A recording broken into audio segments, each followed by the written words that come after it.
आदाब, मैं हूं सफदर रिजवी। आप देख रहे हैं लाइव एक्सप्रेस चैनल।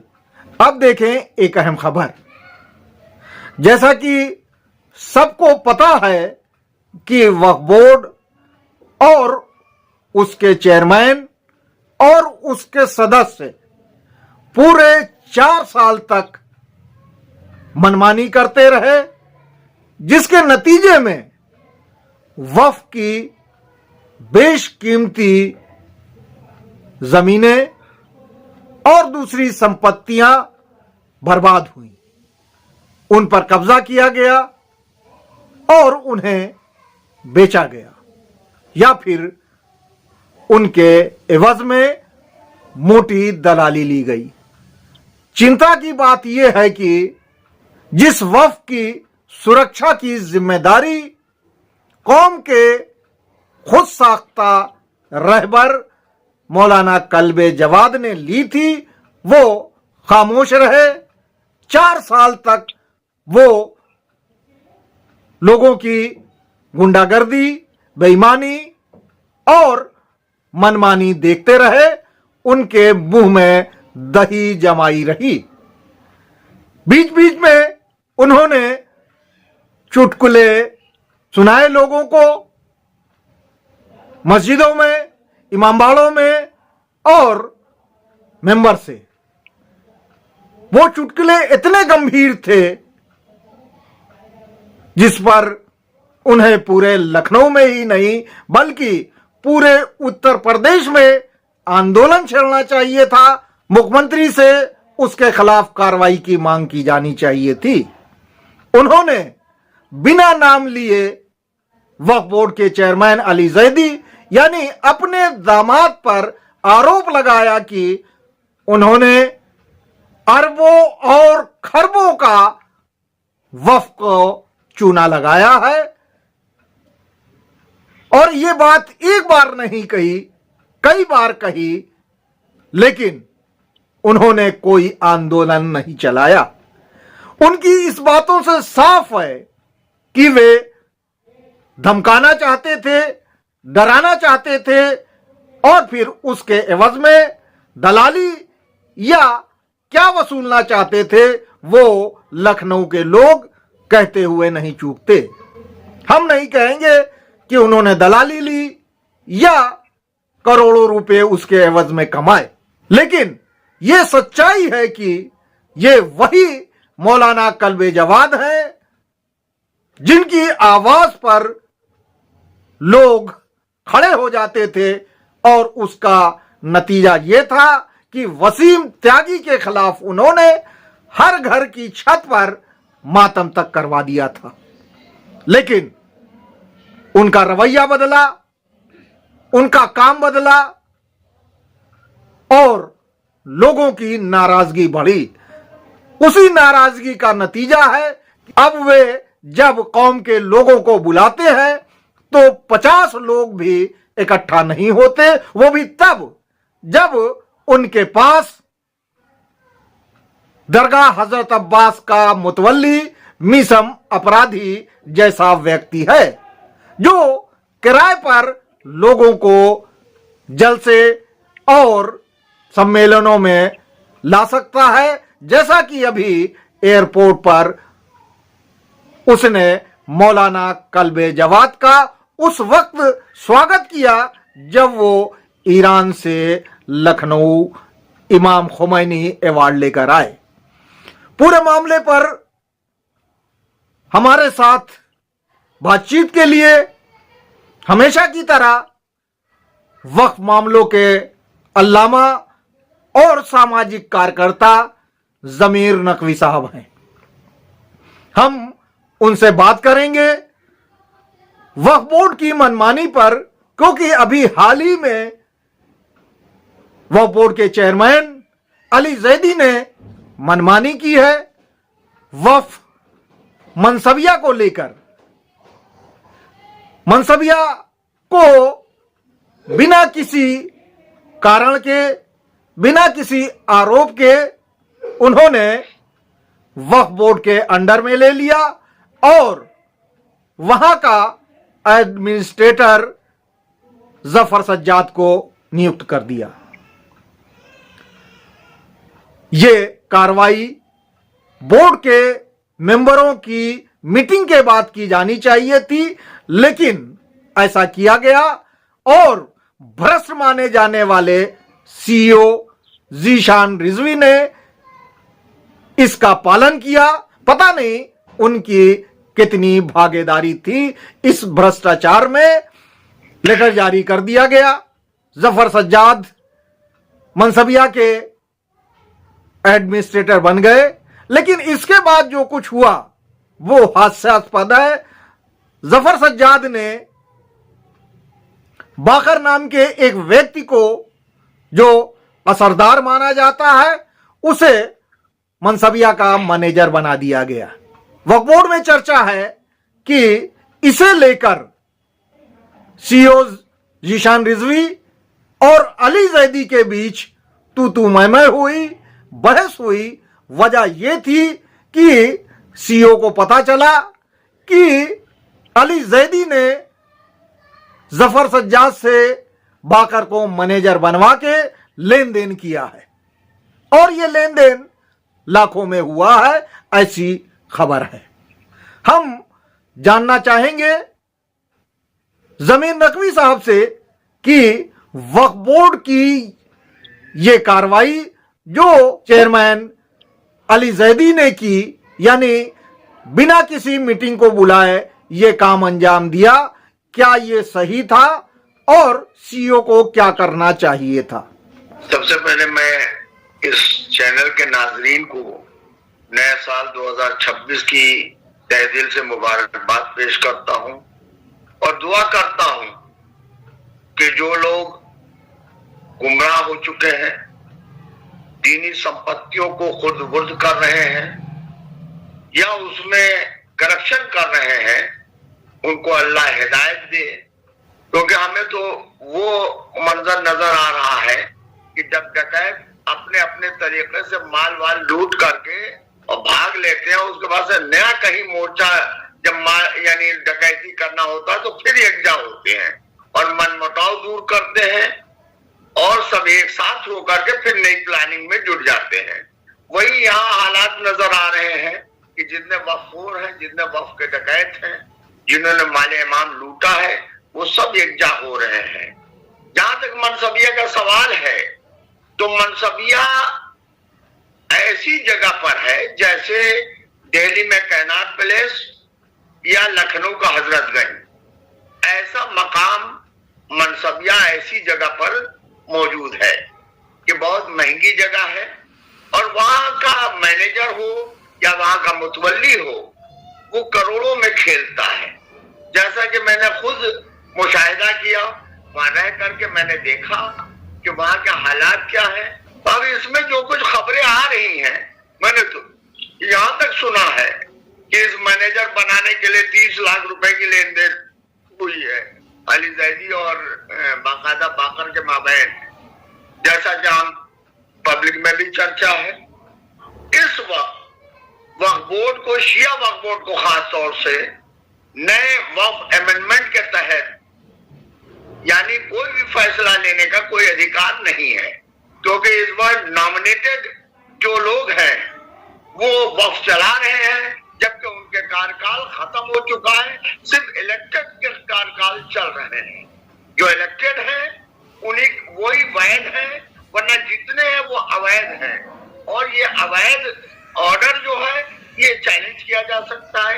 आने वाले वक्त में ये सब इंशाल्लाह जेल जाएंगे अगर ये चीजें सामने आएंगी और इस पर बाकायदा तहकीकात की जरूरत है, बाकायदा विजिलेंस की जरूरत है कि इस पर सरकार को चाहिए जांच कराए, गवर्नमेंट को चाहिए, अल्पसंख्यक मंत्रालय को चाहिए कि इस प्रकरण को गंभीरता से ले ले, क्योंकि एक शिक्षा संस्थान का मामला है और जहां पर गलत लोग अगर आ जाएंगे तो भाई जो शिक्षा से संबंधित चीजें हैं वो बर्बाद हो जाएंगी।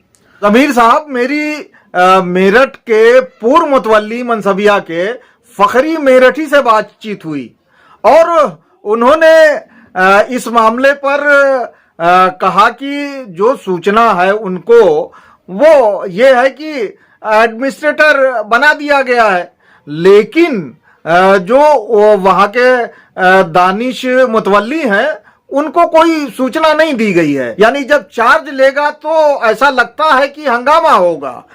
इतना ही नहीं बल्कि फखरी मेरठी ने यह भी कहा कि अदालत का दरवाजा खुला हुआ है और पहले भी उन्हें अदालत से इंसाफ मिला था, इसलिए उन लोगों को अदालत पर विश्वास है।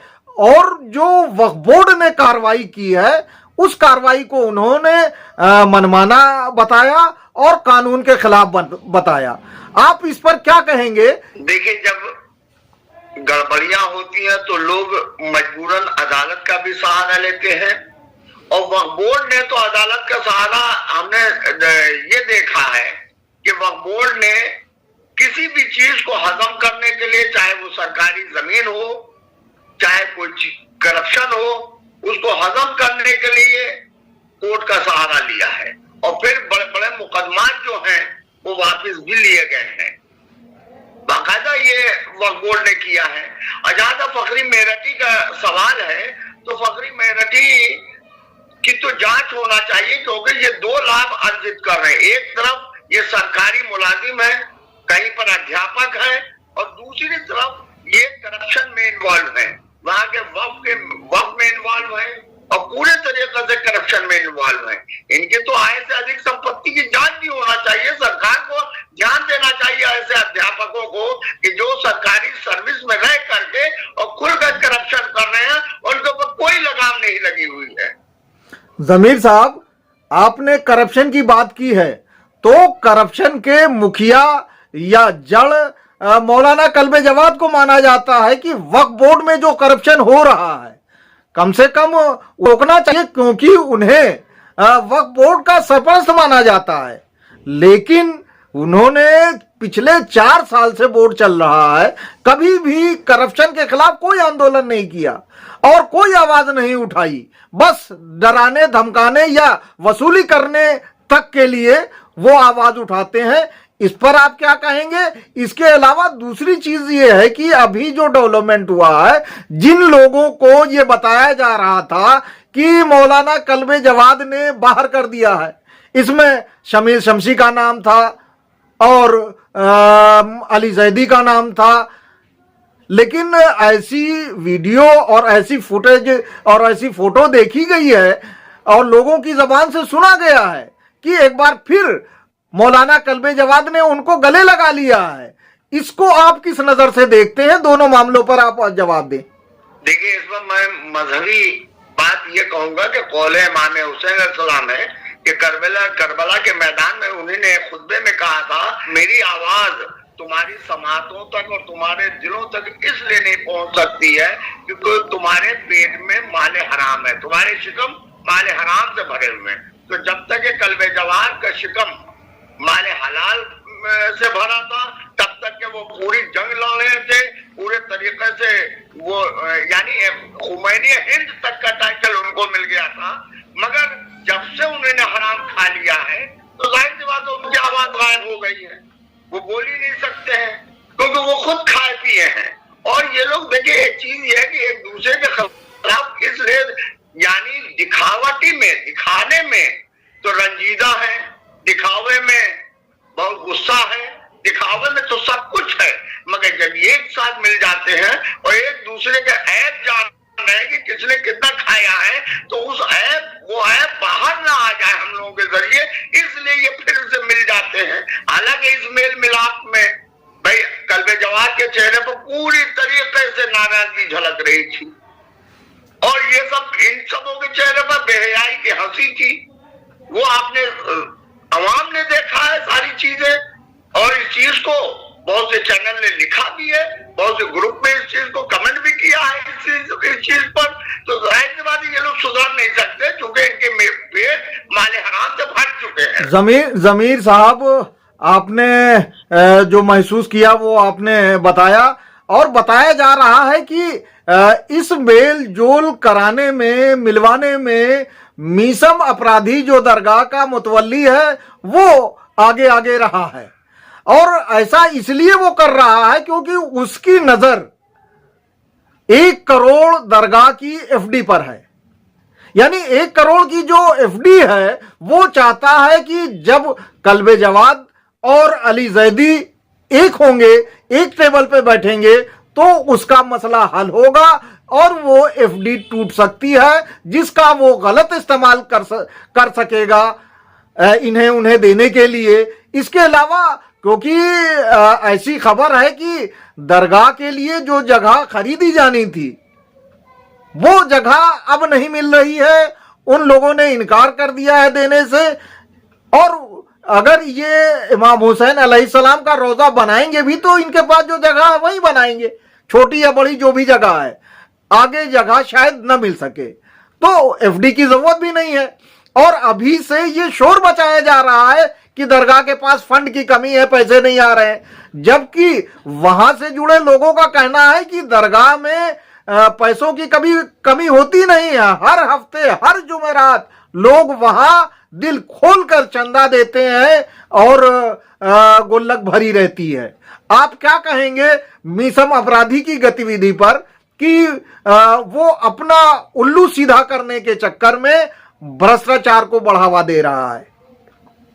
देखिए, जहां आप कह रहे हैं कि हर हफ्ते, हम हफ्ता नहीं कहते हैं, पर डे वहां कम से कम सैकड़ों लोग जाते हैं और नजराने अकीदत पेश करते हैं और जो भी उनसे मुमकिन होता है वो वहां चंदा देते हैं या गुल्लक में डालते हैं। तो पर डे वहां पर यानी वहां की आमदनी सैकड़ों, हजारों में, लाखों में है। तो अब आप ये समझें कि भाई हफ्ते में खुलेगा तो वो तो और ज्यादा। और जिस सूरत से भाई दरगाह में आप ये बताइए कि आप जितना तामीरी काम हो चुका है वो भाई उतने ही तक रहना चाहिए। अब आगे कुछ और देखा जाना चाहिए, कुछ और करना चाहिए इस कमेटी को। भाई वहां पर और लोग हैं, भाई आपने एजुकेशन में कुछ नहीं, दरगाह ने किया है। भाई एजुकेशन के लिए वहां पर जो चंदा आ रहा है वो एक फंड ऐसा मुकर्रर कर दिया जाए कि जिन बच्चों की फीस नहीं जा रही है, जिनके बस्ते नहीं है, किताबें नहीं है, उनको कम से कम उनकी मदद होना चाहिए। लखनऊ तो करबला इमाम बाड़ों से भरा है, यहाँ कौन सी ऐसा रोजा नहीं है जो यहाँ पर ना हो, चाहे जनाबे हुर का रोजा हो, चाहे जनाबे अली असगर का रोजा हो, चाहे जनाबे कासिम का रोजा हो, चाहे जनाबे, यानी कोई ऐसा नहीं यानी मासूमीन में है और ना शहीदों में कि जिसका रोजा यानी यहाँ बना ना हो लखनऊ में। तो यानी मजीद किसी इजाफे के बजाय ये अगर मखलूक को खुश करेंगे अल्लाह की, या उन लोगों को जो शिया हैं और बेरोजगार हैं और इस वक्त यानी मुफलिसी में जी रहे हैं, बच्चों की फीस अदा नहीं हो रही है, किसी की शादी ब्याह में कमी हो रही है, तो उसको ये पूरा करें। कम से कम यही काम नेक था कि हजरत अब्बास अलमदार के यानी वसीले से यही सवाब जारिया ये करें। जमीर साहब, इस हफ्ते अगर देखा जाए तो चर्चित खबर यह है कि इमाम हुसैन अलैहिस्सलाम की सवारी के रूप में घोड़े को माना जाता है और वो घोड़ा ताल कटोरा करबला से गायब हो गया था, जिसके लिए लोगों की आंखें नम थी, लोग दुआएं मांग रहे थे, मन्नतें मांग रहे थे और रो रो के मुनाजातों में भी कह रहे थे कि मौला आपका सवारी जो ताल कटोरा में थी जुलझना वो वापस आ जाए।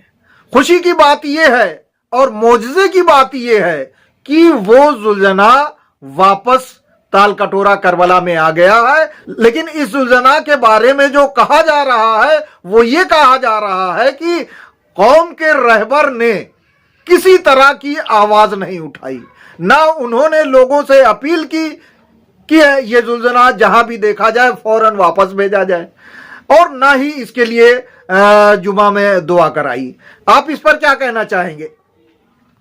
देखिए, जितने रहबरी के दावेदार हैं वो अपनी अपनी रहबरी बचाने के लिए मशक्कत कर रहे हैं। वो चाहे जिस रूप में कर रहे हो, वो ये चाह रहे हैं कि कौन किसके ऊपर कितना गालिब हो सकता है और कौन रहबर कहलाया जाए।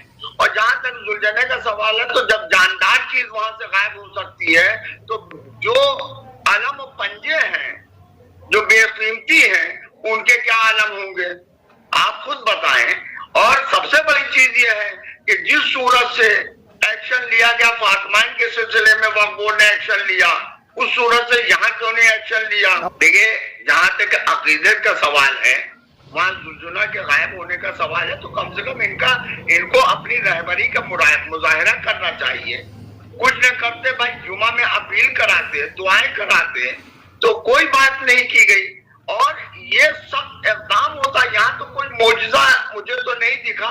मौजज़ा जरूर है कि सीसीटीवी कैमरे का हो और पुलिस का हो, वरना किसी आदमी ने लाके नहीं जुलझुना बरामद कर दिया है, या कोई आदमी नहीं ले आया है। ये तो कैमरे का यानी कमाल है, ये सीसीटीवी फुटेज का कमाल है, वरना हमें तो लगता है कि मौला नाराज है इन लोगों से। जमीर साहब, आप जो कह रहे हैं कि कैमरे का कमाल है, कैमरे का कमाल है, पुलिस की मेहनत है, और ये भी जान लीजिए, शायद आपको पता नहीं होगा कि ये जुलझुना जिस जगह रखा गया था वहां बाजार में बेचने के लिए रखा गया था, और शायद वो अगले दिन बाजार में बिक भी गया होता, लेकिन उससे पहले जो है पुलिस ने उसको बरामद कर लिया। इसलिए ये कहा जा रहा है कि मौला का मौजा ही हुआ, जो वक्त पर सारी चीजें हो गई और जुलझुना वापस आ गए। तो मसला ये है कि जिन लोगों की लापरवाही से ये जुलझुना गया है, जिन लोगों की लापरवाही से वो बिकने के कगार पर पहुंच गया था, उनके ऊपर क्या अज़ाब नाजिल किया है यानी शिया वक्फ बोर्ड ने। जमीर साहब, आखिरी सवाल आपसे कि रहबरियत का जो सवाल उठा हुआ है, एक तरफ से कुछ पिट्ठू आवाज उठाते हैं कि कौम का रहबर कैसा हो, आवाज आती है उन पिट्ठुओं की कल्बे जवाद जैसा हो। दूसरी तरफ कुछ लोग आवाज उठाते हैं कि कौम का रहबर कैसा हो, पिट्ठू आवाज देते हैं यासूब अब्बास जैसा हो। ये दोनों खामोश रहे। इसके अलावा यासूब अब्बास का all India Muslim personal law board का जलसा हुआ, उसमें 100, 150, 200 लोग वहां मौजूद थे, जैसा कि खबर आई है। और इससे साफ होता है कि लखनऊ की जनता और आसपास की जनता ने इन लोगों को समझ लिया है और इनको इस रूप में देख रही है कि वो सिर्फ और सिर्फ पब्लिक का इस्तेहसाल करना चाहते हैं, शोषण करना चाहते हैं, बुला लेते हैं, लेकिन पब्लिक के लिए कुछ इनके पास योजनाएं नहीं है। जैसा कि पर्सनल लॉ बोर्ड का इजलास खत्म हो गया है, आप बताएं पब्लिक के लिए उन्होंने क्या किया? आप पूरे मामले पर क्या कहेंगे कि यासूब अब्बास से पब्लिक क्यों हट गई? देखिए, मसला यह है कि अगर कहीं से कोई हट रहा है तो तीसरा कोई रहबरियत तैयार हो। भाई, रहबर तो वही होता है जो रहबरी करे। कोई भी सहूलत अगर फराहम होती है किसान की तरफ से, तो वही उसी को रहबर माना जाता है। तो यहाँ सहूलतें तो आप बताएंगे किसको क्या दिया है? हमें तो सिवाय कोहराम के अलावा कुछ नहीं नजर आ रहा है। हर तरफ कोहराम है और इसी का नतीजा है कि पब्लिक की लोगों से कट गई है। आपसे गुजारिश है कि इस चैनल को सब्सक्राइब करें, लाइक करें, शेयर करें और कमेंट करें।